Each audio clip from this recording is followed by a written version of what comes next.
Ang kwento ni Tomby.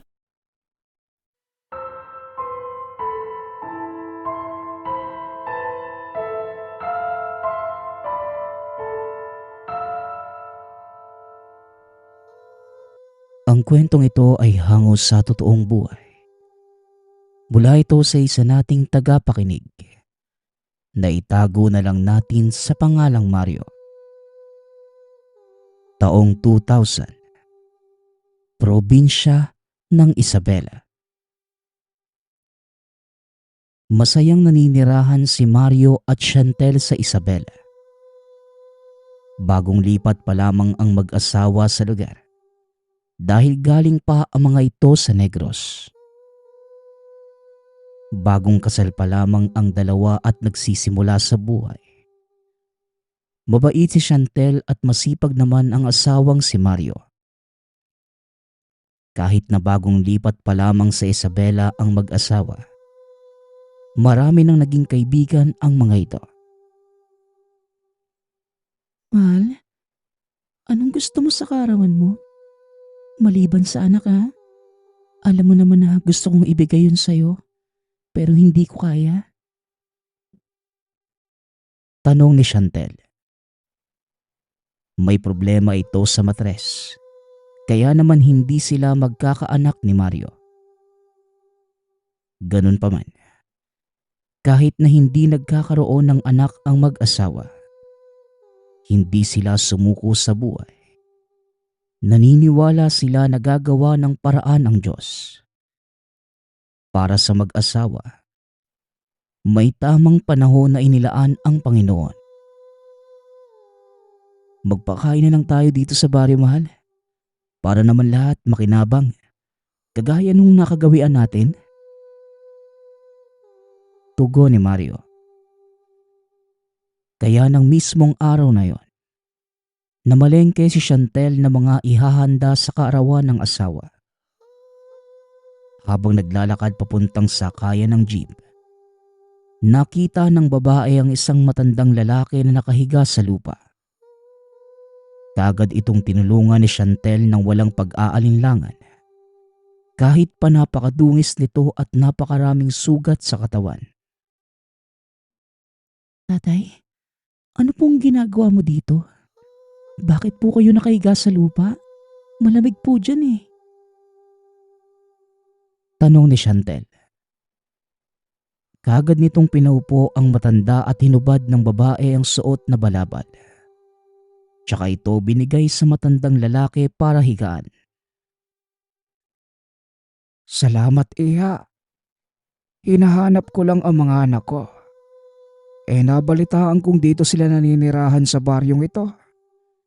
Kaso nga lang, naubusan ako ng pera at pagkain. Hindi ko naman alam kung saan ang eksaktong bahay nila. Ilang araw na din akong palaboy-laboy. Pagpapaliwanag ng matanda. Naawa naman si Chantel sa kalagayan nito. Kaya naman, imbes na magpunta sa palengke ay sinama niya pauwi ang matanda upang pakainin at paliguin sa kanilang tahanan. Pagkarating doon, sinalubong si Chantel ni Mario at nagulat pa ito na may kasama ang asawa na ibang tao. Teka Chantel, ano bang nangyari kay tatay? Bakit puro siya sugat at napakadumi? Tanong ni Mario. Nakita ko siya sa daan kanina habang papunta sa sakayan ng jeep. Hindi na muna ako tumuloy na pumunta ng palengke. Tinulungan ko muna si tatay. Ilang araw na kasi siyang hindi kumakain eh. Hinahanap niya yung mga anak niya. Naawa naman ako kaya tinulungan ko kagad. Pagpapaliwanag ni Chantel. Dali-daling kumuha ng may inom na tubig si Mario, tsaka yung binigay sa matanda. Matapos maibigay ang tubig ay kagad nagpunta sa kusina si Mario upang magluto ng makakain. Samantalang si Chantel naman, kaagad itong kumuha ng masusuot na damit ng matanda. Inasikaso ng mag-asawa ang matanda kahit hindi nila ito gaanong kakilala. Maski ang tunay na pagkatao. Nang makapagluto ay kagad pinakain ni Mario ang matanda. Atay, ano nga po palang pangalan mo? Tsaka saan ka po ba nanggaling? Kung hinahanap niyo po yung anak niyo, sana dumiretso na lang po kayo sa barangay para mas mabilis kanilang natulungan. Wika ni Mario. Dayo lang kasi ako dito sa baryong ito. Hindi ko alam kung saan ang sinasabi mong barangay. Gustong gusto ko na talagang makita ang mga anak ko. Dahil matagal na kaming hindi nagkakasama. Nga pala, tawagin niyo na lang ako sa pangalang Bido. Salamat sa pagtulong niyo sa akin. Tugon ni Mang Bido. Huwag po kayong mag-alala. Tutulungan ka po namin na mahanap ang mga anak mo para po magkasama na kayo. Sa ngayon po, maligo ka po muna at kumain para may lakas ka kapag nagkita na kayo. Dagdag na Chantel. Nagsimula nang kumain si Mang Bido at kitang-kita na mag-asawa na gutom na ito. Kaya naman, dinagdagan pa nila ang pagkain. Matapos yon, pinaligo nila Mario si Mang Bido at sinamahan sa barangay upang mahanap na nito ang mga anak. Oras lamang ang lumipas. Naalaman ni Mang Bido ang kinaroroonan ng mga anak. Nagpasalamat naman ang mga ito sa mag-asawa. Maraming salamat sa inyo sa pagtulong sa akin. Utang ko ang buhay ko sa inyo. Palagi kong tatandaan ang araw na tinulungan niyo ako. Balang araw, masusuklian ko din ang inyong kabutihan. Wika ni Mang Bido. Masaya po kung natulungan ka namin, Tay. Sana po hindi ito ang huling beses na magkita-kita tayo. Tugon ni Chantel. Matapos na makapagpaalam ay umalis na si Mang Bido. Kasama ang mga anak at umuwi naman sila ni Mario. Nagpasya ang dalaga na ipagpabukas na lamang ang pagpunta sa palengke. Dahil magagabi na ng araw na yon. Kinabukasan maaga pa lamang, gising na si Chantel. Kagad itong nagpunta sa palengke at namili ng mga lulutuin para sa kaarawan ng asawa. Nakasalubong pa nito ang kapitbahay na papunta din sa palengke. Kaya naman nakisabay na lamang ito. Pagkarating sa lugar, kagad nitong binili ang lahat ng kailangan. Matapos ay umuwi na ito kagad upang masimulan na ang pagluluto. Tinulungan naman ito ni Mario upang mabilis ang gawain. Pansit, biko, palabok at mga ulam ang hinanda ng mag-asawa upang ipamigay sa kanilang mga kabaryo dahil kaarawan ni Mario ng araw na yon. Kahit malaki ang nagastos na mag-asawa para sa handa, hindi nila ito ininda dahil nais nilang mapasaya ang iba at makatulong sa kapwa. Si Mario ang nagluto sa dikahoy ng mga ulam, samantalang ang ibang handa naman ay si Chantel ang nag-asikaso. Nagtulungan ang mag-asawa. Tumulong din ang malapit na kapitbahay sa pag-aayos ng mga pagkain upang mas mabilis ang trabaho. Matapos maluto ang lahat ng pagkain, kagad nang sinali ng mga ito sa lagayan upang maipamahagi sa mga kabaryo. Labis naman ang saya ng mga tao dahil sa kabutihan na meron ang mag-asawa. Lahat ng kanilang niluto, ibinigay nila sa kanilang kapwa at walang tinira para sa sarili. Masaya ang mag-asawa na makita ang kanilang mga kababayan na nasisiyahan sa kanilang binigay.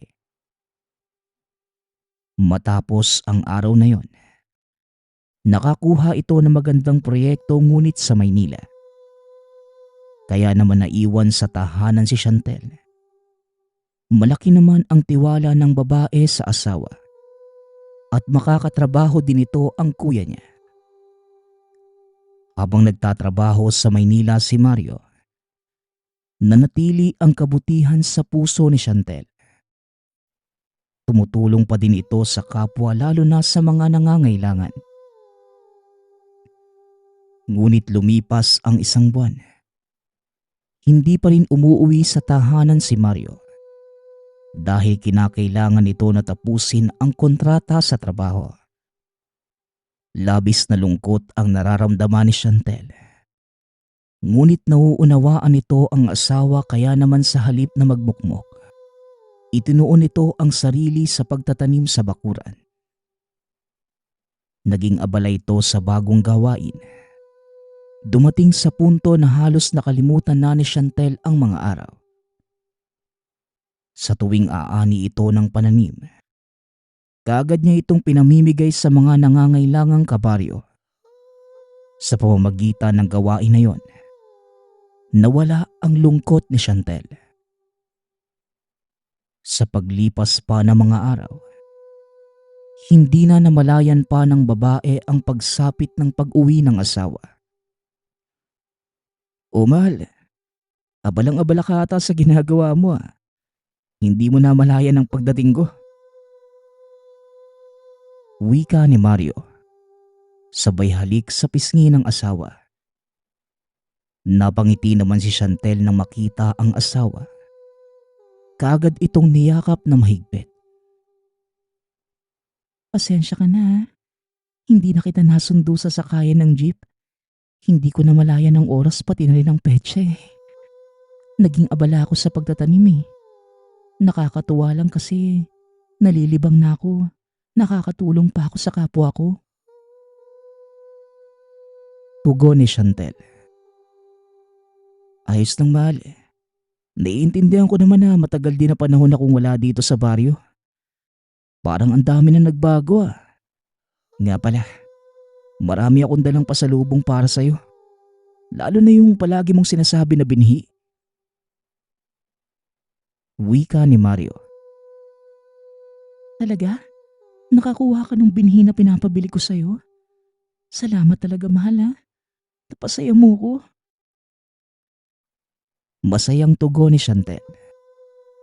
"Aba syempre naman, lahat para sa asawa ko. Bibiling ko. Lalo na kung ikakatuwa mo." Muling wika nito. Tinulungan ni Chantel ang asawa sa pagbitbit ng mga dala papasok ng tahanan. Hindi nakalimutan ni Mario ang mga kabaryo.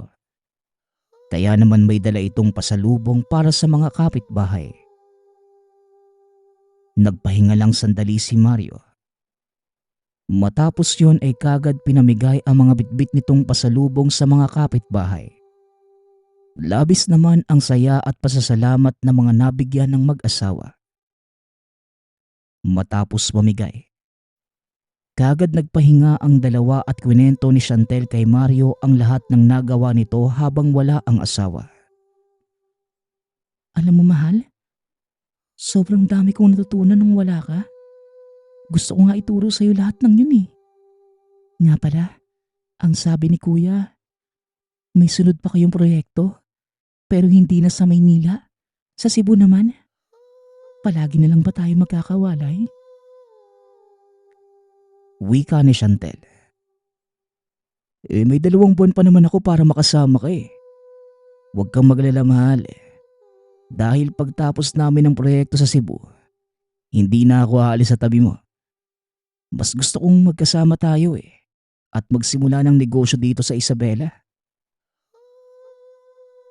Tugon ni Mario. Natuwa naman si Chantel sa sinabi ng asawa. Matapos ang pag-uusap na yon ng dalawa, nagpahinga na si Mario. Nagluto naman si Chantel na makakain nilang mag-asawa. Kagaya ng nakagawian. Kaagad na nagdasal ang mga ito at nagpasalamat sa Panginoon sa biyayang kanilang natanggap. Matapos kumain ng hapunan, kaagad nang natulog ang mga ito. Sinulit nila ang bawat araw na magkasama. Lahat ng natutunan ni Chantel noong wala si Mario, ibinahagi ngayon sa asawa. Tuwang-tuwa naman ang lalaki dahil may bagong pagkakaabalahan na naman silang dalawa. Hindi nagtagal, dumating na ang araw na muling aalis si Mario. Kaya naman nakaramdam muli ng lungkot si Chantel, lalo pat matagal ding mawawala ang asawa. Nang umalis si Mario, labis ang lungkot ni Chantel at sinubukan nito na muling ituon sa ibang bagay ang atensyon. Ngunit sa tuwing sasapit ang gabi, naaalala nito ang asawa. Isang araw, naubusan ng kahoy si Chantel. Kaya naman napilitan itong pumunta ng kakahuyan upang mamulot ng mga tuyong sanga. Pagkarating doon, kaagad itong nanguha at nilagay sa sako na dala. Nang mapuno ang sako ay nagpasya si Chantel na umuwi na ng tahanan. Ngunit habang naglalakad, bigla na lang nakarinig ng isang boses ang babae na tila galing sa ilalim ng lupa. Nandito ako sa taas ng puno. Tumingala ka. Wika ng tinig. Napatingin naman sa paligid si Chantel, pero wala itong nakita hanggang sa bigla na lamang nalaglag ang isang santol sa ulo nito at napatingala. Dito nakita ni Chantel ang isang duwende. Nakangiti ito sa kanya habang kumakaway. Kaagad namang napasigaw ang babae at humingi ng tulong. Kumaripas ito ng takbo habang hila-hila ang sako na puno ng tuyong sanga. Nang makarating sa tahanan ay uminom ito ng tubig. Inisip na maaaring namamalikmata lamang. Ilang sandali pa, kumalma na si Chantel. Inalis na lamang sa isipan ang mga nangyari. Inayos na nito ang mga nakuhang kahoy at kaagad nagluto. Matapos ang gawain, kumain na si Chantel. Ngunit habang kumakain, muli itong nakarinig ng tinig. Kinikilabutan na si Chantel na mga sandaling yun dahil ito din ang narinig niyang tinig sa gubat. Napatingin sa paligid ang babae at napalunok ng laway. Wala naman itong nakita sa paligid. Ngunit nang humarap ito muli sa kinakain, nakita niya ang duwende na nakaupo malapit sa pinggan na kinakainan nito. Huwag kang matakot sa akin. Mabait naman ako eh. Hindi kita sasaktan. Dahil alam ko na mabuti kang tao. Wika ng duwende. Kahit papano, kumalma na si Chantel nang sabihin ng nilalang na mabait ito. Teka, ikaw ba yung nakita ko sa kakawian kanina? Paano mo ko nasundan? Tanong ni Chantel. Napangiti naman ang duwende sa kanito sinagot ang tanong ng babae. Nga pala, isa pala akong duwende. May kapangyarihan at kakayahan ako na hindi kaya ng kagaya mo. Kaya hindi ka na dapat magtanong pa. Nga pala, ako si Onyok. Mag-isa ka lang ba dito sa bahay mo? Tugon ng duwende. Simula ng araw na yon, napadalas na si Onyok sa tahanan ni Chantel. Ito ang naging kausap ng babae habang wala ang asawa. Naging magkaibigan ang dalawa kahit na minsan natatakot pa din si Chantel sa elemento. Madalas na pinapasaya ni Onyok si Chantel sa pamamagitan ng mga simpleng bagay. Isang araw, umulan ng buong magdamag kaya naman nag-alala si Chantel para sa mga pananim. Kinabukasan, nasira nga ang mga tanim dahil sa malakas na ulan. Labis na nalungkot ang babae dahil ito lamang ang libangan niya. Wala na ang mga pinaghirapan ko. Nasira na ang lahat ng ganun-ganun lang. Nakakalungkot naman. Wika ni Chantel sa sarili. Huwag kang mag-alala. Ako ang bahala sa mga tanim mo. Kaya huwag ka nang malungkot yan. Tugon ni Onyo. Hindi mo pwedeng gamitin ang kapangyarihan mo. Dahil baka may makakita na ibang tao sa'yo. Ano pa ang isipin ng iba? Wika ni Chantel. Alam ko naman yon. Bukas, magugulat ka na lang sa gagawin ko. Tugon ng duwende. Kinabukasan, kagaya ng sinabi nito, namangha si Chantel dahil ang mga pananim niya ay bumalik lahat. Marami man ang nagtataka ngunit inisip ng mga ito na biyaya yon ng Diyos sa kanya dahil sa pagiging mabuting tao nito. Nagpatuloy ang pakikipagkaibigan ni Chantel kay Onyo hanggang sa umuwi na si Mario. Mahal, sa wakas makakasama na kita. Nag-aalala ako sa iyo nang bumagyo eh. Iniisip ko na mag-isa ka lang dito sa bahay. Wika ni Mario. Ayos lang naman ako, mahal. Tinulungan naman ako ni Onyok eh. Tugon ni Chantel. Napakunot naman ang noo ni Mario sa sinabi ng asawa. Lalo pat hindi pamilyar sa kanya ang pangalan nito. Onyok? Mahal, wala naman tayong kaibigan ng kapitbahay na Onyok. May bago bang lipat dito? Tanong ni Mario. Mariin namang umiling si Chantel sa naging tanong ng asawa. Hindi, mahal. Paano ko ba ipapaliwanag to? Duwende siya, mahal. Tugon ni Chantel. Sandaling natahimik si Mario.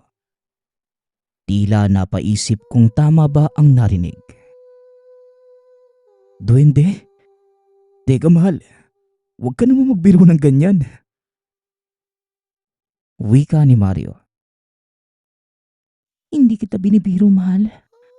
Ayun nga siya oh, katabi mo. Tugon ni Chantel. Napakunot ang noo ni Mario dahil wala naman itong nakikita.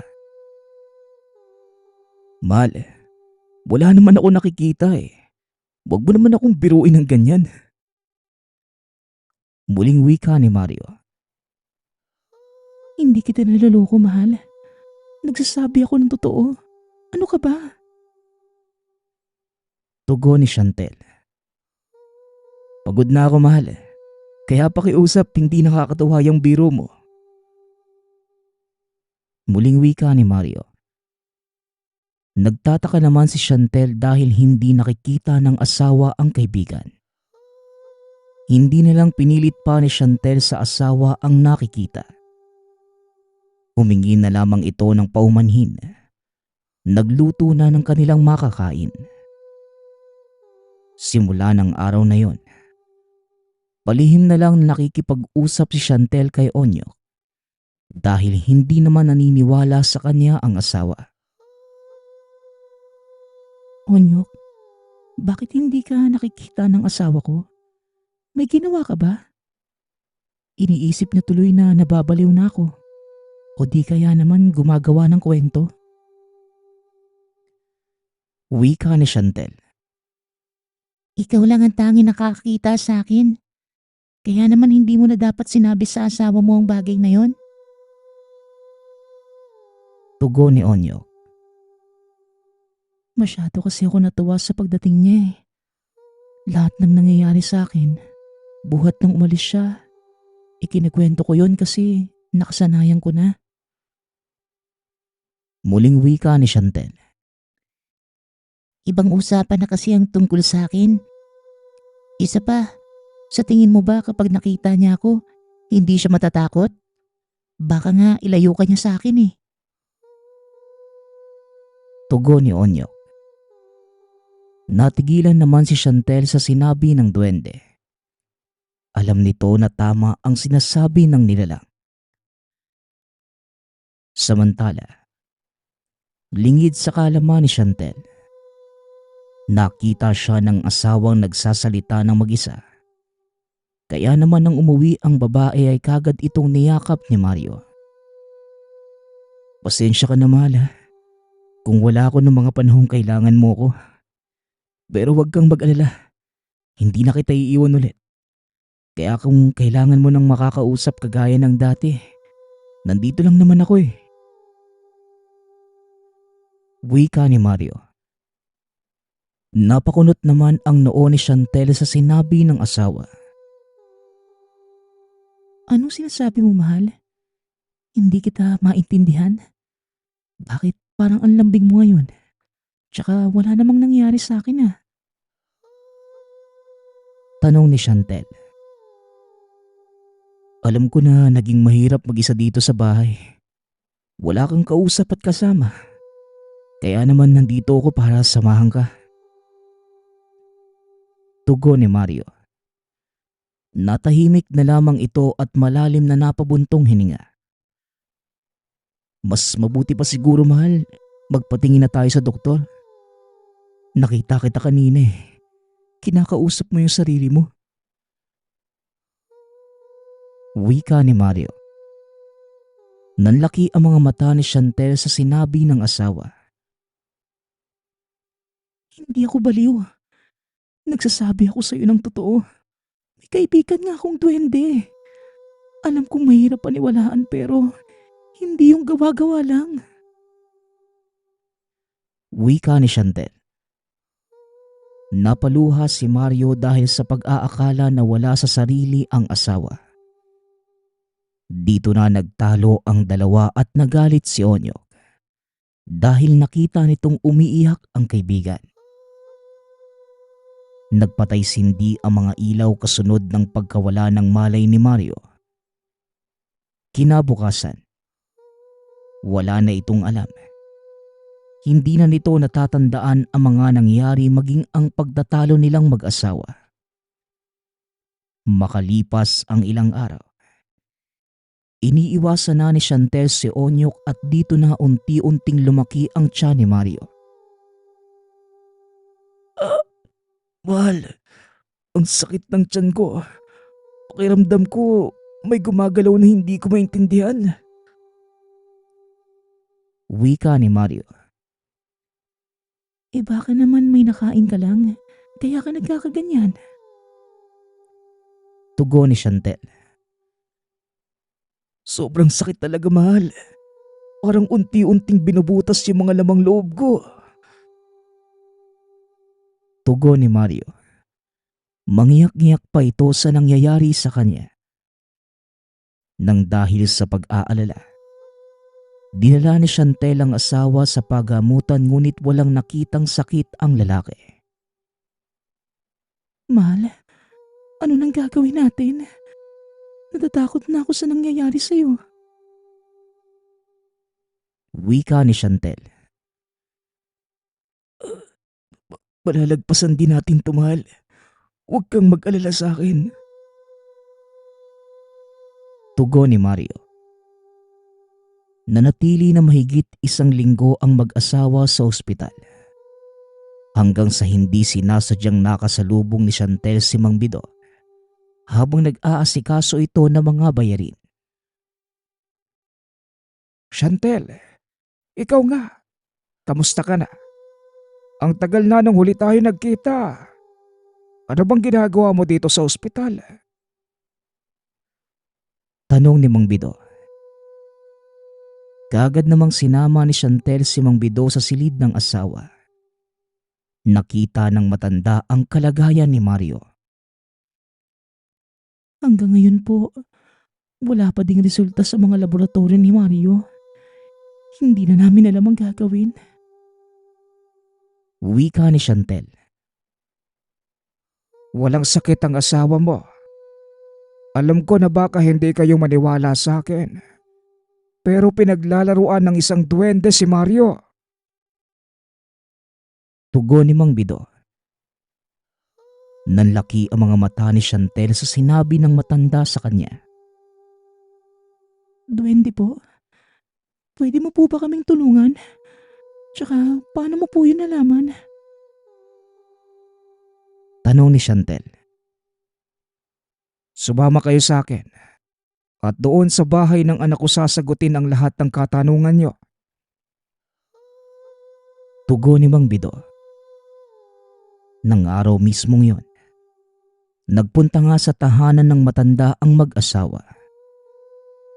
Noong una ay nag-aalinlangan pa si Mario dahil pakiramdam nito ay walang katotohanan ang sinasabi ng matanda.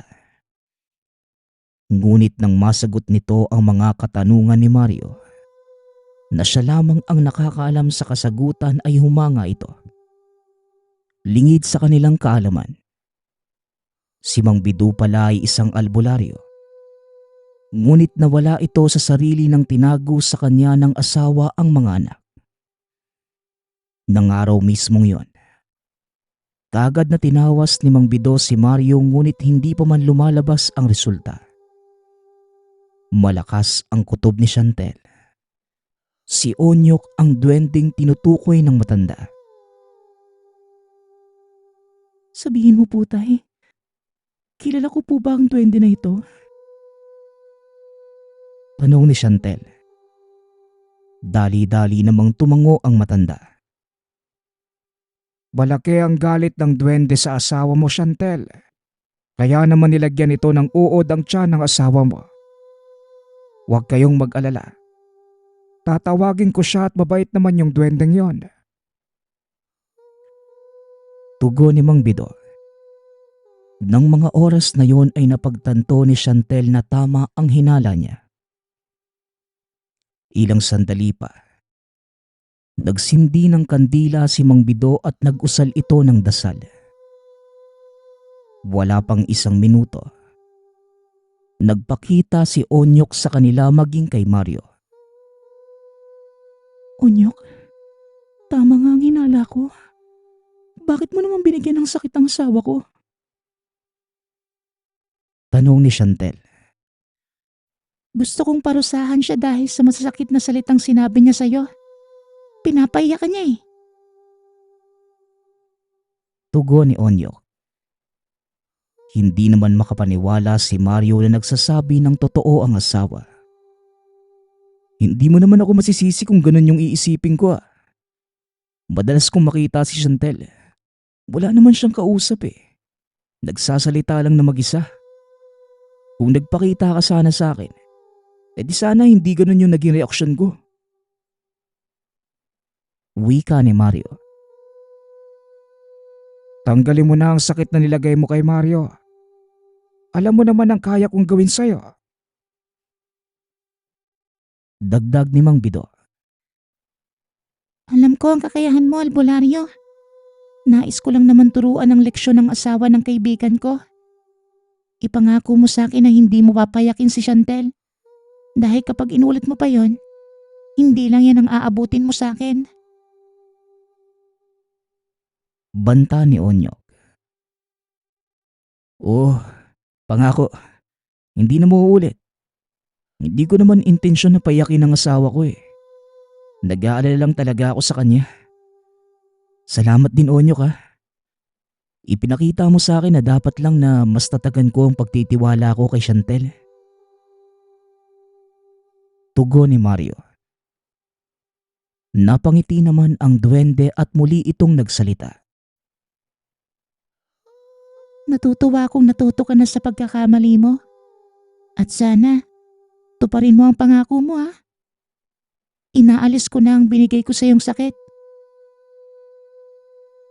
Wika ni Onyok. Maraming salamat sa pag-alis ng sakit, kaibigan. Tama nga si Chantel. Hindi ka masamang elemento. Tugon ni Mario. Aalis na ako. Ingatan mo ang kaibigan ko ha. Ramdam ko naman na mabuti kayong tao. Kaya naman hindi na kita papahirapan pa. Magmahalan kayo. At ang matagal nyo ng hiling, matutupad din at magtiwala lang kayo. Tugon ni Onyok. Matapos nitong sabihin ang mga katagang yon, umalis na ang duwende. Gumaan ang pakiramdam ni Mario. Bukod pa doon, lumiit na ang tiyan nito kagaya ng dati. Nagpasalamat din ang mag-asawa kay Mang Bido sa pagtulong. Mula ng araw na yon, mas lalong tumibay ang samahan ng mag-asawa, pati na rin ang tiwala sa isa't isa. Mas lalo nilang pinhalagahan kagaya ng sinabi sa kanila ni Onyo bago ito nawala. Matapos ang pangyayaring yon, hindi na muli pang nakita ni Shantel ang kaibigan. Inisip na lamang nito na yon ang mas makakabuti para sa kanila. Makalipas ang ilang taon, umuwi na sa Maynila ang mag-asawa. Dito nabuntis si Shantel kahit may edad na.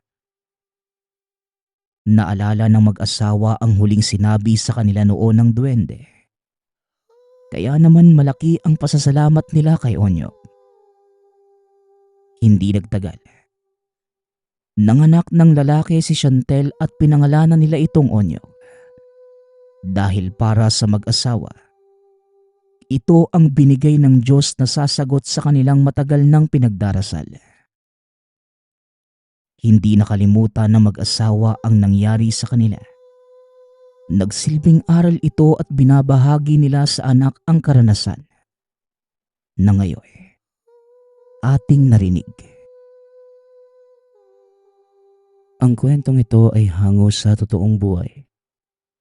Mula ito sa isa nating tagapakinig. Naitago na lang natin sa pangalang Paco. Taong 1979. Probinsya ng Palawan. Kasalukuyang kinakabahan ang binatang si Paco. Hindi niya maintindihan kung bakit isa-isang namamatay ang tatlong matalik na kaibigan. Ayon kay Paco, ang lahat ng ito ay malakas pa naman. Dahil kagaya niya ay nasa edad 20 pa lamang. Usap-usapan sa barangay ang insidente. Dahil dito, hindi rin maiwasan ng sariling mga magulang na tanungin si Paco kung ano nga ba ang ginawa nilang magbabarkada. Minsan pa nga, natanong din siya kung gumagamit ba sila ng ipinagbabawal na gamot. Dahil sa biglaang pagkamatay ng mga ito. Mariin namang tumanggi si Paco. Sinabing ni isang beses ay hindi ito napagtangkaang gawin ng grupo. Ayon kay Paco, napakahirap mawala ng mga kaibigan. Lalo pat wala pa ding nakakaalam kung paano nangyari dahil biglaan na lang isang umaga ay hindi na ito nagising. Sa ilang taon nilang pagsasama, wala naman silang ibang ginawa kundi mangamuhan sa matandang si Mang Orbil.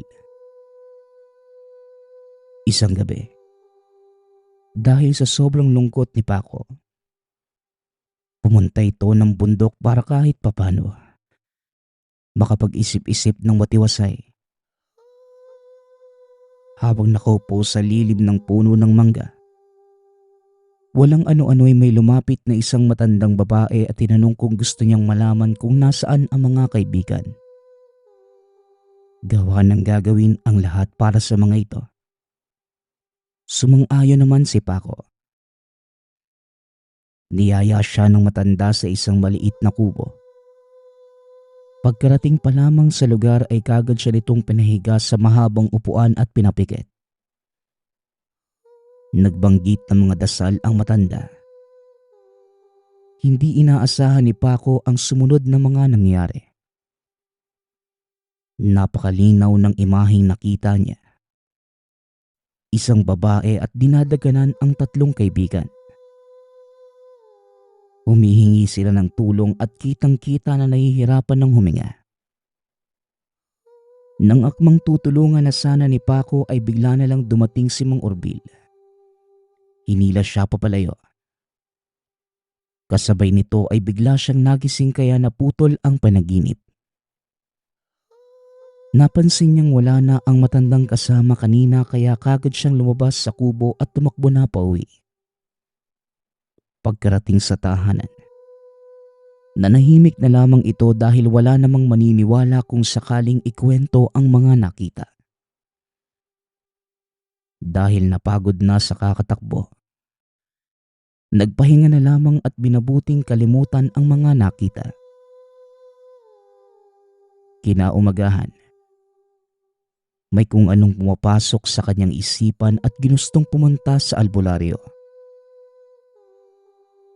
Pagkarating sa tahanan ng manggagamot, naabutan niyang nagro-rosaryo ang matanda kaya naghintay na lamang muna hanggang sa matapos sa ginagawa.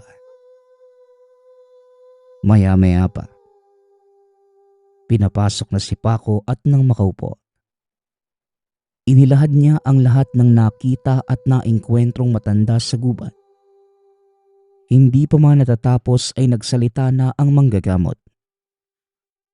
Batibat ang nakaengkwentro nyo, kaya pa isa-isang namatay ang mga kaibigan mo. Saang parte ba kayo namutol ng kahoy? Wika ng albularyo.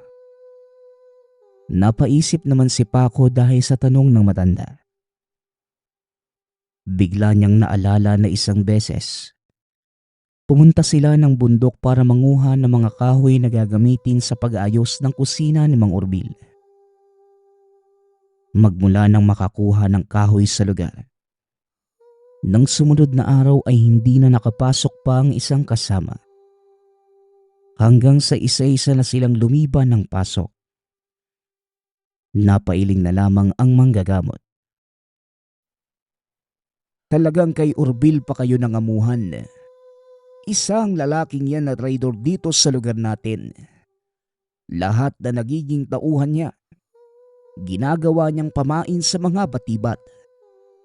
Noon pa man, ugali na niyang magpahamak na mga tauhan. Hayaan mo't aalisin ko ang mga nakakapit na kapahamakan sa katawan mo. Wika ng albularyo. Nakaramdam ng takot si Paco dahil sa sinabi ng manggagamot. Maya-maya pa, pinahira na nito ang dibdib ni Paco ng isang napakabahong langis. Ayon sa manggagamot, ito ang pangontra sa marka na nilagay ng batibat sa katawan. Bago pa man matapos, ibinili na ng albularyo na magsasagawa siya ng ritual sa puno na kanilang pinagkuhanan. Matapos ay umuwi na si Paco. Babalik ito kinabukasan para isagawa ang pagriritual. Pagka-uwi ng tahanan, hindi na nagkwento pa si Paco sa mga magulang. Buong maghapon ay tinapos lang ang mga gawaing bahay at minabuti na ring matulog ng maaga para makapaghanda sa gagawing kinabukasan. Nang sumunod na araw, nauna nang pumunta si Paco sa bundok dahil susunod na lamang ang manggagamot. Habang nag-aantay, napansin niyang walang humpay ang paghampas ng mga dahon galing sa matandang akasya na tila binabagyo. Dumating na din ang manggagamot at kagad namang tumayo ang binata. Hindi pa man nag-uumpisa sa pagbanggit ng kung anong mga dasal, isang napakalaking babae ang tumambad sa harap ng manggagamot. Kinausap sa hindi maintindihang lengguwahe. Hindi naman lumapit pa si Paco. Nakaramdam siya ng takot nang makita kung saan lumabas ang nilalang. Maya-maya pa, tila biglang nagkaroon ng pagtatalo ang albularyo at malaking babae. Napasigaw sa sakit ang manggagamot. Utal-utal na ang boses habang binabanggit ang mga panalangin, kaya naman lumapit na si Paco para sana tulungan. Walang ano-ano eh. Biglang nagdabog na tila isang bata ang nilalang dahilan para matumba si Paco. Dahil sa sobrang pagkatakot, napatakbo ito papalayo at hindi na rin nagawa pang bumalik. Pagkarating sa tahanan, matapos makapagpahinga ay uminom ng tubig. Dahil nagluluto pa ang mga magulang sa kusina, sinubukan niyang ikwento ang mga nasaksihan, ngunit tumawa lamang ang mga ito at sinabing, imahinasyon lamang ang lahat ng mga sinasabi. Dahil hindi na mapakali si Paco, muli itong pumunta sa bundok para balikan ang manggagamot. Hindi siya mapanatag dahil bigla na lamang itong pinabayaan. Sobra man ang kabang nararamdaman, lakas loob niyang pinuntahan ng lugar, ngunit wala nang naabutan ni anino ng matanda. Nang masiguradong wala na ito doon, tumakbo na si Paco papunta sa tahanan ng matanda, ngunit wala rin siyang naabutan. Magmula ng araw na yon, hindi na nahanap pa ang matandang albularyo. Pumutok ang balita sa lugar na pagkawala ng nag-iisang manggagamot. Dahil dito, hindi mapakali ang binata dahil siya ang huli nitong nakasama matapos ang insidente. Kaya pilit niyang kinukumbinsi ang mga magulang hanggang sa mapaniwala niya ang mga ito. Hindi naging madali ang ginawa nila para mahanap lamang ang matanda. Nagpatulong ang mga magulang ni Paco kung kani-kaninong albularyo. Ngunit ni isa sa mga nilapitan, hindi nagtagumpay na mahanap ang matanda. Hanggang sa sumapit ang isang araw, may nakapagkumpirmang kinuha na ng batibat ang matanda at ito ay naging kabayaran sa buhay ni Paco. Hindi alam ng binata kung anong koneksyon ng lalaki sa matanda. Lunes ng hapon ay dumalaw ang mensaherong lalaki at matapos ang kaunting sinabi, tuluyan na itong naglaho. Bagamat palaisipan pa din kung sino ang mensahero, binabuti na lamang ng pamilya na maniwala dahil matagal ng panahon ang nakalipas magmula nang mawala ang albularyo. Dahil sa sobrang gulo ng mga pangyayari, hindi na malaman ni Paco ang uunahin. Kung ipagpapatuloy ba ang paghahanap sa nawawalang albularyo o ipasusuri ang mga bangkay ng kaibigan sa isa pang manggagamot. Inabisuhan siya ng mga magulang na ipanalangin na lamang ang kalagayan ng matanda dahil wala talagang makapagsasabi kung nasaan na ito. Sa paglipas ng mga panahon, natutunan na rin ni Paco na wag sisihin ang sarili sa mga nangyari. Wala mang kaalam-alam ang mga tao, ngunit patuloy itong ginagambala ng konsensya. Dahil paminsan-minsan, nakikita pa rin niya ang matanda sa panaginip. Paulit-ulit sa pagsasabi ng salitang tulong. Nagpatuloy ang pagpapahiwatig ng matanda, kaya isang araw ay napagtagpi-tagpi niya ang lahat ng iyon. Sa tulong ng ama, nahanap nila ang isang puting bato at kailangang ialay sa puno na kanilang pinutol. Magmula ng araw na yon, doon lamang natigil ang pagpaparamdam. Napanatag na ang pamilya dahil natapos na ang panggagambala ng batibat. Magpasa hanggang ngayon, hirap na hirap pa din si Paco sa paglimot sa mga pangyayari. Madalas itong pumupunta sa lugar kung saan pinaniniwala ang naroon ang manggagamot. Hindi naging madali ang naranasang trauma, ngunit malaya pa rin itong nilalahad ang mga karanasan. ng mga barkadang biglaan na lamang namatay dahil lamang sa nilalang na nakatira sa puno. Magmula ng araw na yon, doon siya nagsimula sa paniniwala patungkol sa bangungot at walang ibang salarin, kundi ang matabang babae na kung tawagin ay Batibat. Ang kwentong ito ay hango sa totoong buhay. Mula ito sa isa nating tagapakinig na itago na lang natin sa pangalang Rodem. Taong 1963. Probinsya ng Iloilo. Dahil sa hirap ng buhay, napilitan ang amang si Rodem na pumunta ng Iloilo para magtrabaho. Inabisuhan siya ng kumpare na magsama na lamang sa pangingisda dahil sagana ang lugar sa yamang dagat at mag-isa lamang itong naninirahan doon. Mahirap man sa kalooban ni Rodem, ngunit pilit niyang pinagpatuloy ang hanap buhay. Sa isang buwan na paninirahan sa lugar kasama ang kumpare, hindi naman naging mahirap dahil magkasundo ang dalawa at masipag din si Rodem. Dahil sa trabaho, maayos na nakakapagsustento ang ama sa pamilya. Ika nga ng iba, napakaswerte ng pag-aya ng kumpare. Hanggang sa isang araw, nasira ang bangkang ginagamit nila sa pangkabuhayan dahil sa napakalakas na bagyong dumaan. Nang dahil sa sitwasyon, pilit na naghanap si Rodem ng ibang mapagkakakitaan kung saan na ito nakaabot para makahanap ng trabaho. Ngunit napakamalas nga lang ng pagkakataon dahil wala itong mapasukan.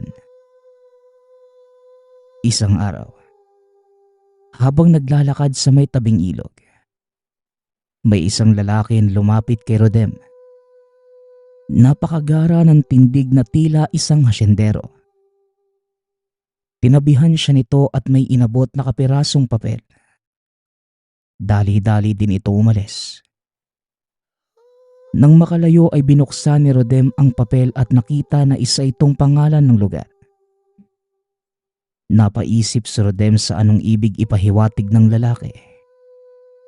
Itinago na muna ito at nagpatuloy na sa paglalakad. Dahil sa problema, minabuti niyang tawirin ang ilog para mamulot ng mga nyog para sana ibenta sa palengke. Naparami ang nakuha ni Rodem, kaya naman 6:00 na ng gabi na makauwi sa tahanan. Naabutan niya ang kaibigan. Nakaupo ito sa bakuran. Tinabihan niya ito at tinanong kung saan matatagpuan ang lugar na nasa papel. Diyos ko pare, napakaswerte mo naman. Lugar yan ni Don Facundo. Siya lang naman yung pinakamayamang tao dito sa lugar eh. Napakarami naghahangad na maabutan ng papel na yan eh. Kaya kung ako sa'yo Rodem, huwag mo na yang palampasin.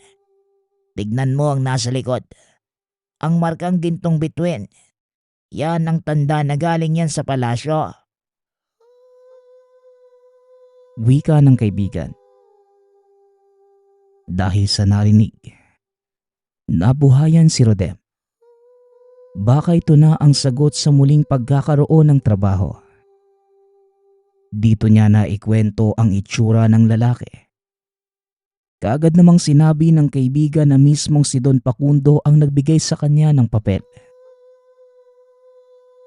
Kinaumagahan, maagang sinamahan ng kaibigan si Rodem.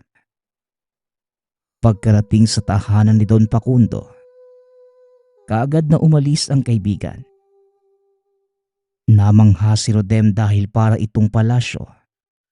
Sobrang lawak ng sakop at sa parting gilid ay may nagsisitaasang puno ng nyog. Nagsimula nang magtawag si Rodem sa loob at maya-maya pa, may isang binatang lumabas at kaagad naman siyang pinapasok. Habang naglalakad, Hindi niya maiwasang mamangha dahil sa napakagara ng mga kagamitan. Ngunit kaakibat nito, ang napakasangsang na amoy kaya pilit niyang pinipigilang huminga. Nang makarating sa kusina, naabutang kumakain si Don Facundo. Nagbigay galang naman si Rodem. Pinaupo at iniutos na sumabay na sa pag-aalmusal. Kaya naman napakain na si Rodem. Nagkaroon ng katahimikan sa lugar at nang matapos, tumayo at naglakad na si Don Facundo. Nakasunod naman si Rodem. Dinala sa likod ng palasyo at dito nasilayan ang napakalawak na pagawaan ng uling. May 3 napakalalim na hukay. At sa ibabaw nito ay may mga kawayan na nakapormang malabanig. Habang sa gilid naman, may mga bunot ng nyog at mga bao kaya napatanong si Rodem kung pagkukopra ba ang gagawin. Magmula sa araw na ito, itatalaga kita sa paggawa ng uling. Yan ang iyong magiging trabaho mo araw-araw. Kinakailangan makagawa kayo ng 3 sakong uling sa bawat araw. Pero huwag kang mag-alala. Tuturuan ka naman ni Adam na magiging kasama mo sa trabaho. Wika ni Don Facundo. Nangakmang magtatanong pa sana si Rodem kung saan ginagamit ang mga uling. Tumalikod na ang amo at naglakad ng papasok. Dala ng kuryosidad. Nagtataka itong nagtanong sa makakasama ngunit hindi naman ito tumugon. Diretso nang tinuro ni Adan ang mga kailangang gawin. Kaya naman binaling na ni Rodem ang atensyon doon. Sa buong maghapon, nanood muna ito sa mga ginagawa ng kasama para naman makabisa ang pagkakasunod-sunod ng tamang pagluto sa mga bao. Kaagad naman itong nakuha ni Rodem. Kaya nang matapos itinuro na sa kanya ang magiging kwarto sa loob ng palasyo. Sinabihan din siya ng kasama na mahigpit na pinagbabawal ang biglaang paglabas ng silid. Sumang-ayon naman si Rodem dahil napakalaki ng naipangakong sahod. Sa pagmamasid sa mga kwartong malapit sa tutuluyan, nakita ni Rodem ang mga nakatambak na mga uling kaya nagtaka kung para saan ba gagamitin. Dahil napaka-imposible naman kung ito lamang ang kabuhayan ng napakayamang amo. Maya-maya pa, pumasok na din sa kwarto at nakatulog namang kagad dahil sa pagod sa maghapon. Kinaumagahan, nag-umpisa nang magtrabaho si Rodem. Naging madali na lamang dahil sa matyagang pagtuturo ni Adan. Magmula ng araw na yon, naging maayos ang buhay ni Rodem. Regular na itong nakakapagpadala ng pera sa pamilya. Mabait naman si Don Facundo dahil sa maalaga ito sa mga tauhan. Dahil dito naging panatag ang kalooban ni Rodem. Hanggang sa lumipas ang 4 na buwan. Dito na unti-unting napansin ang kakaiba sa loob ng palasyo. Bukod sa nakasanayang masangsang na amoy, merong mga gabing nakikita niya ang amo na pumupunta sa likod ng tahanan tuwing bandang 12:00 ng gabi. Kaya naman napaisip si Rodem sa pakay nito. Ngunit hindi naman magawang sundan dahil sa takot na mahuli at matanggal sa trabaho. Isang gabi, dahil sa naparami ang inom ni Rodem, maagang nagsitulog ang mga ito. Bandang 12:00 ng gabi, bumangon si Rodem dahil nakaramdam na matinding pananakit ng tiyan. Matapos makagamit ng palikuran, dahan-dahang naglakad ngunit hindi pa man nakakalayo. Nakarinig ito ng kakaibang tunog sa likod ng palasyo. Tila mga hayop ngunit medyo kakaiba ang tinig. Dahil hindi mapakali si Rodem, kaya kagad niya itong pinuntahan at habang papalapit, bigla niyang nakita na tumatakbo si Don Facundo. Dala ng kuryosidad, sinundan niya ito ngunit hindi niya inaasahan ang susunod na nakita. Dahil hindi naisara ng amo ang pinasukan, dire-diretsong nakapasok si Rodem. Dito nasilayan ang dalawang malalaking kulungan na gawa sa bakal. Ang nakakulong dito ay hindi ordinaryong hayop. Ang mga talampakan ay nakatalikod. May malalapad na tenga, kulay abo, patalikod kung maglakad at higit sa lahat, nabatid niyang dito nang gagaling ang napakasangsang na amoy. Hindi na mapakali ang mga nilalang, kaya nagsimula na itong pakainin ng amo gamit ang mga uli. Halos matulala si Rodem sa mga nasaksihan dahil ito ang unang beses niyang makakita ng kakaibang nilalang. Naging abala na ang amo sa pagpapakain, kaya dahan-dahang umalis si Rodem dahil sa sobrang takot na baka mahuli. Pagkarating ng kwarto, dali-dali niyang sinara ang pinto. Dito napagtanto na para pala sa mga alaga ng amo ang ginagawang uling. Ngunit ang pinagtataka ni Rodem, bakit kinakailangang mag-alaga pa ng mga ganong nilalang? Halos nawala na ang pagkalasing, kaya nahirapang makatulog si Rodem. Ilang oras nang nababagabag ang isipan, kaya mag-uumaga na rin ito nang makatulog. Nang sumunod na araw, ipinagpatuloy pa rin niya ang pagtatrabaho. Ngunit hindi na nakapagpigil pa si Rodem. Kaagad nitong tinanong si Adan patungkol sa nakitang alaga ng amo. Shh! Huwag ka nga maingay. Sigbin ang tawag sa mga alaga ni Don Facundo. Mga nilalang na karaniwang pinaniniwala ang mga kasama ng aswang. Pero may mga tao rin na nag-aalaga na kagaya ng amo natin na kung tawagin ay sigbinan. Huwag kang mag-alala. Mabait naman si Don Facundo eh. Hindi niya ginagamit ng mga yan para makaperwisyo ng iba. Bagkus inuutusan lamang niya kung merong nagtatangkang pumasok sa napakalaking tahanang ito. Siguro, yan din ang rason niya sa pag-aalaga ng mga sigbin. Matagal na panahon na ang nakalilipas, pero ni isang beses wala pang nagtangkang magnakaw dito. Gawa ng bantog sa buong lugar ang alaga ni Don Facundo. Pagpapaliwanag ni Adan. Dahil dito, naliwanagan na si Rodem. Nawala na din ang pag-aalala.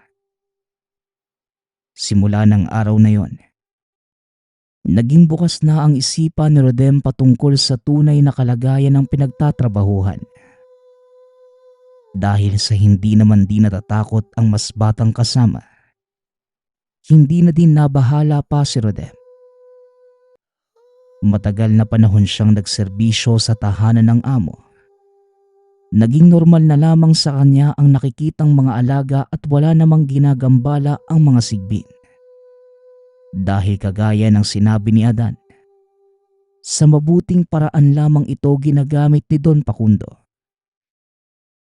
Ayon kay Rodem, ang tanging naging dahilan ng paglisan niya sa lugar ay noong nagsimulang magkasakit ang asawa.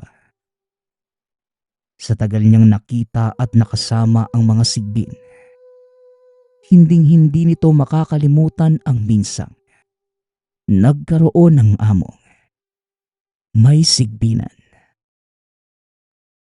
Nagpapasalamat nga pala ako sa nagpadala ng ating kwento. Nawa ay nagustuhan niyo ang inyong napakinggan. Ang opinyon ko lang sa kwentong ito, katulad sa ating napakinggan, nakatibende pa din ang isang sigbin kung paano ito gagamitin. Maaring pinaniniwala ang masama ito, pero nakakatulong pala sa oras na gamitin sa tama. Muli, nagpapasalamat ako sa lahat ng sumusuporta sa ating channel. Nawa ay patuloy niyong suportahan at pakinggan ang ating mga kwento.